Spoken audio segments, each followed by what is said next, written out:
अल्हम्दुलिल्लाह रब्बिल आलमीन। अल्लाहुम्मा लकल हम्दु अला निअमतिल इस्लामी वल ईमान व लकल हम्दु अन जअलतना मिन उम्मति मुहम्मदिन अलैहिस्सलातु वस्सलाम। अम्मा बादु फ़अऊज़ु बिल्लाहि मिनश शैतानिर रजीम। बिस्मिल्लाहिर रहमानिर रहीम।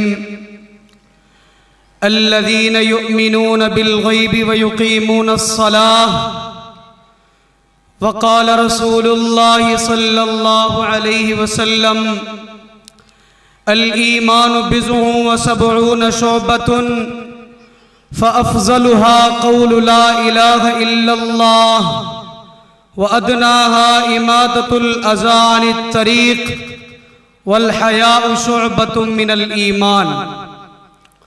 सदक़ल्लाहु व सदक़ रसूलुहुन नबियुल करीम। मेरे वाजिबुल इहतराम काबिल तकरीम मुअज़्ज़ज़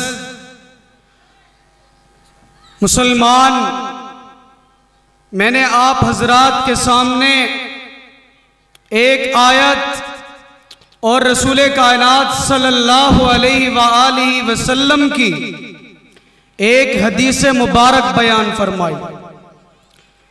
सल्लल्लाहु अलैहि वालिहि वसल्लम भी कह दिया करो, मुफ्त की नेकी होती है।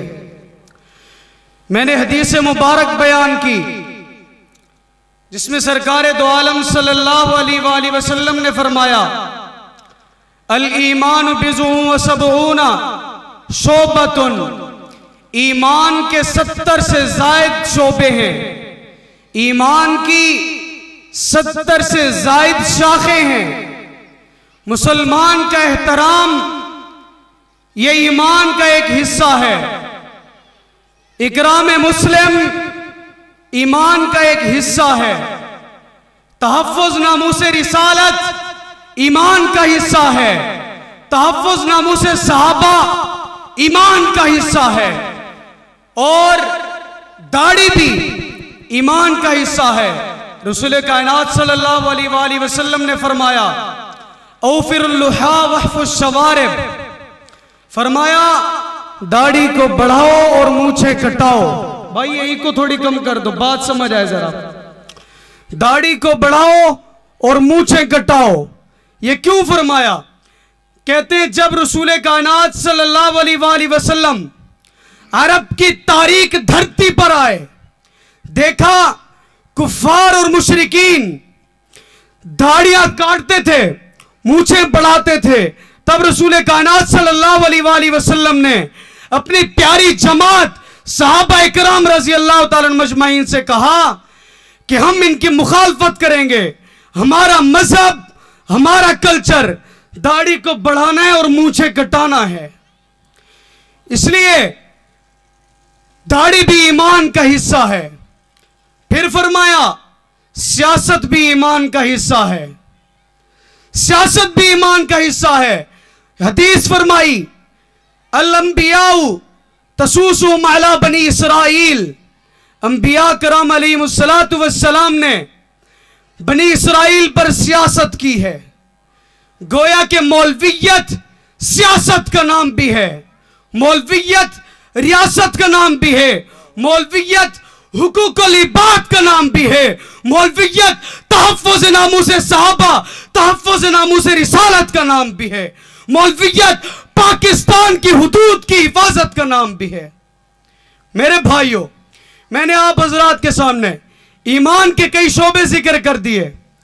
फिर फरमाया ईमान के सबसे अफजल शोबा ला इलाहा इल्लल्लाह कहना है।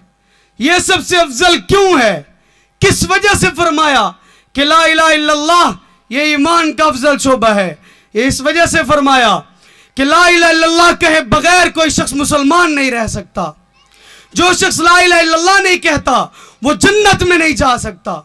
जो शख्स ला इलाहा इल्लल्लाह नहीं कहता वो मोहम्मद का उम्मती नहीं बन सकता। कह दो सल्लल्लाहु अलैहि वसल्लम। और फिर फरमाया ईमान का जो सबसे अदना शोबा है वो रास्ते से तकलीफ दे चीज को हटाना है। तकलीफ दे चीज क्या है? कोई भी छोटी चीज भी तकलीफ दे, अगर रास्ते में पड़ी है तो उसको हटा दो। यह भी ईमान का एक अदना सा शोबा है। हम क्या करते हैं, कुर्बानी का जानवर लाए, अपने दर पे नहीं बांधना, पड़ोसी के दर पे बांधेंगे। जानवर जो कुछ करेगा पड़ोसी के दर पे करेगा, हमारा दर साफ रहे। यह इकराम मुस्लिम नहीं है, ये ईमान के शोबे में से नहीं है, बल्कि ये मुसलमान को तकलीफ देने के बराबर है। ईमान का शोबा क्या है?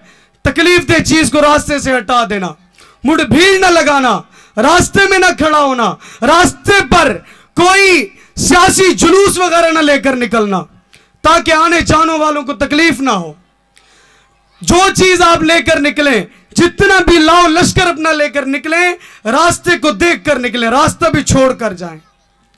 मेरे भाइयों, फिर आगे फरमाया अल हया शोबतुम मिनल ईमान, और ईमान की हया जो है ईमान का सबसे अफजल और अहम शोबा है। इसको अहम शोबा क्यों कहा? क्योंकि गुनाह से बचने में और किसी नेक काम करने में हया को बड़ा दखल है।